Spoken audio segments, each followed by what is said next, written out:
Lautaro Martinez, Marcus Thuram, Bastoni, Hakan Çalhanoğlu. Inter have a squad filled with talented players. And all that talent is being managed by an equally talented manager in Simone Inzaghi. A manager who defeated Mikel Arteta and went toe-to-toe with Pep Guardiola. All the players understand the system Inzaghi is trying to implement, and the Italian has a secret tactic that has caused Inter Milan to not just be dominant domestically, but also in Europe. What's that tactic? Let's find out. Inter has been dominant for a while now, but they have gone under the radar. The evolution of their current tactics can actually be traced back to Antonio Conte's tenure in the 2020 season. He was the one who introduced the 3-5-2 formation, which led to Inter's first league title since the 2010 treble-winning season under Jose Mourinho. The formation has since then become the bedrock of Inter's strategy. It's this exact formation that got him to the Champions League final in 2023. After Conte left, Simone Inzaghi took over the team, retaining the 3-5-2 formation but elevating it to another level. With Inzaghi's approach, there's much more fluidity in the build-up play from the back. The three center backs are often rotating with the midfielders, interchanging positions to create more unpredictability and control in possession. When Inter are playing out of the back, it looks crazy. You got guys like Barella and Çalhanoğlu where the center backs are supposed to be, then up the pitch you see Bastoni and Acerbi. Inzaghi is completely flipping football norms. This is what my team looks like when I go ultra attacking in EAFC. The reason that in this initial phase under Inzaghi, the center backs are encouraged to push higher up the pitch is to create a numerical superiority in midfield and help the ball progression from the defense to the attack. By having the center backs be in more advanced positions, Inter will overload the central areas, making it very difficult for the opponent to press them. This approach not only helps them in keeping possession, but it also allows for quicker transitions and counter-pressing after they lose the ball. As Inzaghi has spent more time with the team, he's put a bigger focus towards the use of wingbacks. Players like Di Marco and Dumfries are granted the freedom to advance and occupy various positions on the wing. This allows Inter to stretch the opposition defense, create width, and deliver early crosses into the box. The adaptability of the wingbacks also allows for quicker transitions because the team can quickly maneuver from a 3-back to a 5-back and then back and forth depending on whether they're defending or on the counterattack. It just makes Inter more versatile and unpredictable in their movement. In the current phase, Inzaghi has been focused on a concept of universal players, individuals that are capable of performing multiple roles across all the different areas of the pitch. Having players like that allows Inzaghi to use more positional interchangeability, allowing players to go where they want in specific scenarios. This is exactly why his double pivot is very comfortable on the ball when they come into the positions that are naturally occupied by the center backs. Inter really focus on initiating early attacks. They try and catch the opponent off guard. They want to move the ball quickly to maintain this high tempo and apply constant pressure onto the opposition even when they don't have the ball. Now, while the build-up can get strange, Inzaghi has still made sure that he sets Inter up in a way that is defensively solid. The three center backs stay compact and they limit the space that attackers are looking to occupy. No one is better at doing that than Alessandro Bastoni. A central figure in Inter's defense, Bastoni is known for his ability to initiate attacks from the back. He is very comfortable on the ball and is able to pick out the right passes every single time. This guy is very underrated because he plays in the Serie A, but he's an elite defender.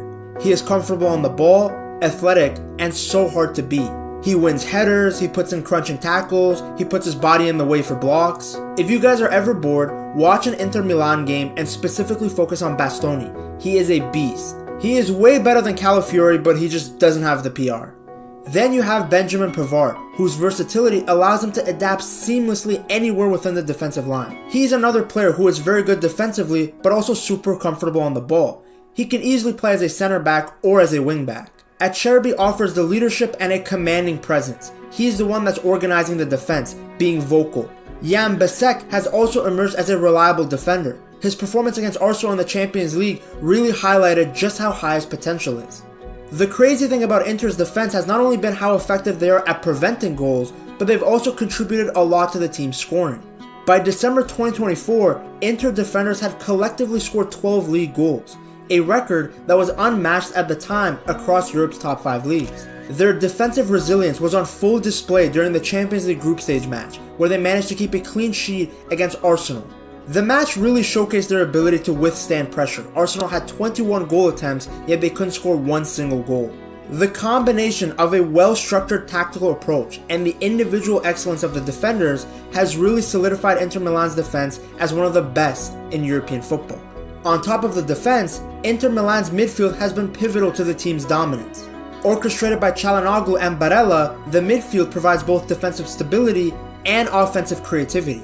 Ever since joining Inter in July of 2021, Çalhanoğlu has transitioned into a deep-line playmaker role, where his vision and precise passing have been so important to controlling the game's tempo. His ability to dictate play from deeper positions allows Inter to build up attacks really slowly but methodically.